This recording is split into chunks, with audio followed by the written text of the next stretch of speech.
Hello, Chain Gang. Welcome back to the Four Chains and our comprehensive tour and review of the Paris Hotel and Casino. We're going to cover everything from the location, what's surrounding it. We're going to show you the casino, the pool, the gym, the room, and let you know what is the good, the bad, and the horribly ugly. The good is what you see now, the location. You see the Eiffel Tower there? It's in the middle.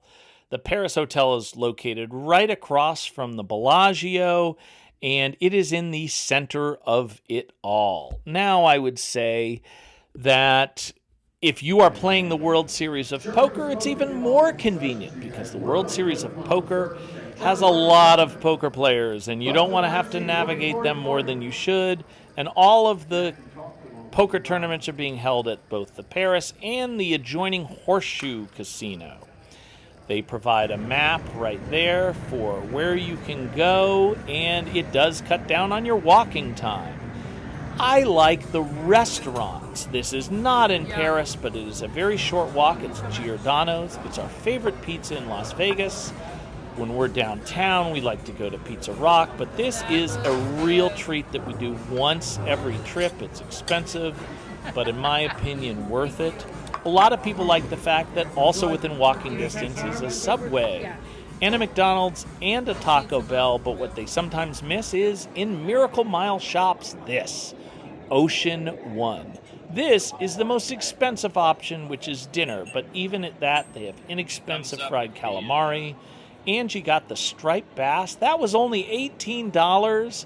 She got a pina colada for $3.50. I got a beer for $3. They have premium drinks that are $3 for $12. But where they really shine is breakfast and lunch.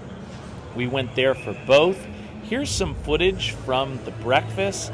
There's a ton of $5.99 options. As you can see, you can go a little bit higher and get the omelets. That's $8.99. We chose one of the $5.99 options at the bottom here, which is the egg sandwich. But it's not your regular egg sandwich. It comes on a croissant with 2 eggs and hash browns. And we noticed on the bill that it was the exact same as the bill we had when we got 2 meals at McDonald's for breakfast the previous day. This is Walgreens, $9.99 for a gallon of alcohol, because one of the things a lot of people complain about at Paris are the drinks, and they are weak and also very expensive. I do like the outdoor and the indoor decor. As you can see, there's a Miracle Mile shop and the Paris World Fair balloon, I guess you would call that.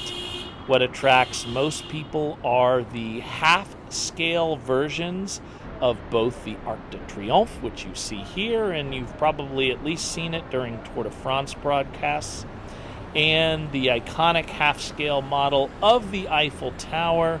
Another cool thing about that Eiffel Tower is the bottom of it extends into the casino, which, I don't know, aesthetically I feel like it's a really nice touch. That's the tower we stayed at, as opposed to the new Versailles Tower, because we heard a lot of poker players on their vlogs complaining that the construction right next to the Versailles Tower was waking them up very early in the morning. And of course, I value sleep a lot more than like updated carpets and stuff like that. Now, this is not outside. This is actually inside, and it's another thing I like about Paris. It makes you feel like you're walking along a Paris street outdoors, and, you know, it's even got the massive cigarette smoke that you would smell outdoors if you were in Paris. Now, they have everything you would need, but nothing you really should take advantage of unless you have unlimited amount of money.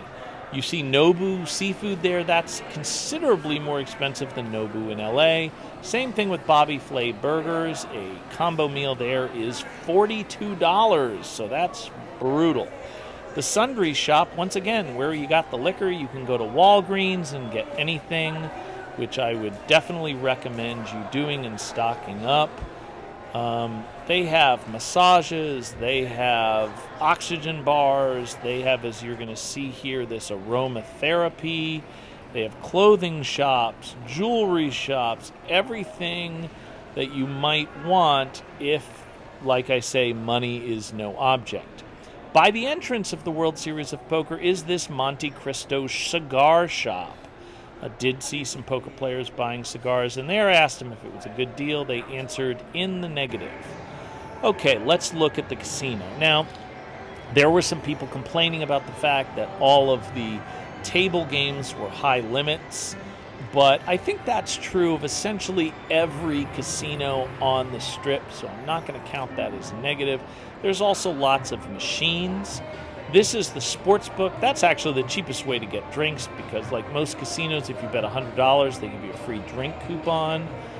We benefited from 6 free drink coupons while we were there, and every day we were there, we did come out ahead on sports bets, so that was, really nice. There's also machines like craps and roulette machines where the limit is lower. It'd be like $5, but that's understandable because, they don't have to pay an employee.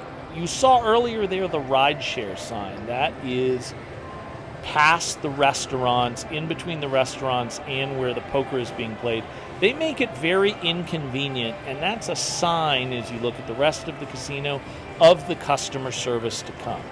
They have relegated rideshare to a very long walk and a very inconvenient place, and the way they said they were doing it was because it caused too much traffic in the front of the hotel.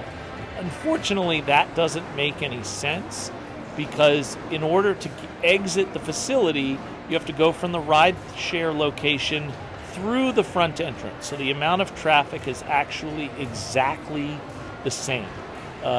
Taxis have done a very good job becoming a priority, which is why there are no easy transportation from the airport other than taxis. So I would say that it is something that you should look out for, and it is a general taste of what you're going to get to do when you stay there. Now, anytime we go to a hotel, we always frequent the gym and the pool, so I'm going to show you that. This is the gym. I would say it's about the same as Excalibur. From this view, it looks a little bigger because of the mirrors, which all hotels do to make their gyms look bigger. It's certainly not as nice as the Aria or any number of other casinos like the Bellagio that we've stayed at, but I would say it's certainly sufficient for your average hotel. Now, the pool, we had kind of a split thing on this. You see the big shade line. Angie didn't like that. She wanted some sun, but because of my Irish pale, scary skin, I was actually happy to have the shade. And I like the fact that the pool looks at the Eiffel Tower. It's not the Eiffel Tower, but to me, that's a pretty decent ambiance. There are more than one pool, but the second pool was closed when we were there. They say that a way to get resort fees waived is if some of the things that they advertise for that resort fee, like the pool, is unavailable, then you can protest and get your resort fee waived. But that will never happen at Paris because they do not do things that will make the customers happy. Here's a big subject matter. It's the restaurants. Their theme are reality TV shows. They have a lot of reality stars that have their name lended to these restaurants. And as you can see here, those are the options. I would say the one people like the most is Vanderpump, not the show, but the restaurant. It is very expensive, but there are some good, very interesting food options there. So if you have an enormous amount of money, you should try that. I would say a general rule, though, not a single restaurant, from the smallest convenient coffee shop to the biggest thing like Vanderpump, is worth the price, in my opinion. I'd rather spend that money at a nicer restaurant that's convenient to this hotel. That's the pizza restaurant. You're way better off ordering Domino's and getting it delivered. Better food and cheaper. This crepe store, Angie has been to a couple of times. When I split one with her, it was a Bananas Foster crepe. It was $19 plus tip. That's $21 for me. just for handing it to us. That's a lot, and it wasn't a gigantic crepe. It wasn't stuffed well. I just would not recommend it at all. One of the restaurants people are excited about but often disappointed in is the Bedford. Now, like everything, the decor is excellent. It is designed to look like Martha Stewart's farmhouse that I guess her and Snoop Dogg live at. And, you can see that it looks nice. You can also see there's only one person dining in it now, except for the absolute peak of the rush. It's generally available because the reputation is that the food isn't very good. This Guy Savoy brioche thing is always packed in the morning, and it's also conveniently located by the door and the checkout line. And now we get to the absolutely ugly, which is the customer service and the check-in process. Those are the kiosks. They're supposed to be convenient. They're kind of necessary. At 3 o'clock, there's a gigantic line. It's not spaced out at other hotels because Paris charges $50 for early check-in. What an absolute nightmare. Now, because of all the complaints, they've lowered it. We tried to check in 3 minutes early to see what they lowered it to. It's $25 to check in 3 minutes early. So we did not do that. Now we're going to be at the room tour. We stayed in 1922, as you can see. And once again, not the updated Versailles. You can, if you look real closely, you can see the carpets, raggedy. I don't care about that. The only things I really care about are cleanliness and repair, because I had to pay for a broken lamp that I reported to the front desk at a different hotel, and I stayed in the room, and when I left, of course, it was still broken, and they took my security deposit, so I'm not a big fan of that. I would say these are pitching wedge rooms. What I mean by that is that they look good from about 50 yards away, but if you start to look a little closer, it can kind of ruin your appetite. In terms of what it has available and the general decor, it's a Paris hotel, so it has Paris decor, and that's fine. Plenty of towels. You're going to see here that it's one vanity and not two, but it does have your shampoo, conditioner, lotion, etc., etc. The beds were, relatively comfortable. I had no problem with that. The lamp you see in the corner there, the first one, when we tried to turn it on, it would not turn on and it collapsed. So once again, I'm having security deposit being gone flashbacks, but there's the beautiful Angie doing the filming. I was actually playing the $800 deep stack when she was doing this. You can see the desk and plenty of drawers, plenty of shelf space, all that. This is our view. People always want to see the view. We knew it wasn't going to be good. That's the other tower, and then, it's not a strip view. You can see the Hilton Grand Vacations. You'll see that those are nice rooms, and they're cheaper, but I wouldn't recommend it because you have to sit through a very, very lengthy timeshare pitch, which is something that, I don't know, I never really want to do. Lots of complaints online. I like the fact that they have the ironing board there and the safe you're about to see. Some people don't like to use the safe because the staff has the combination in case you forget yours. So theoretically, they could take stuff. The best part by far is this mini fridge you're about to see, because it's a way to go to Walgreens and stock up on stuff, and you don't have to pay the outrageous restaurant prices. We called that we had to return to the kiosk because we called about the broken lamp, and we called about the drippy faucet, which you're going to see here.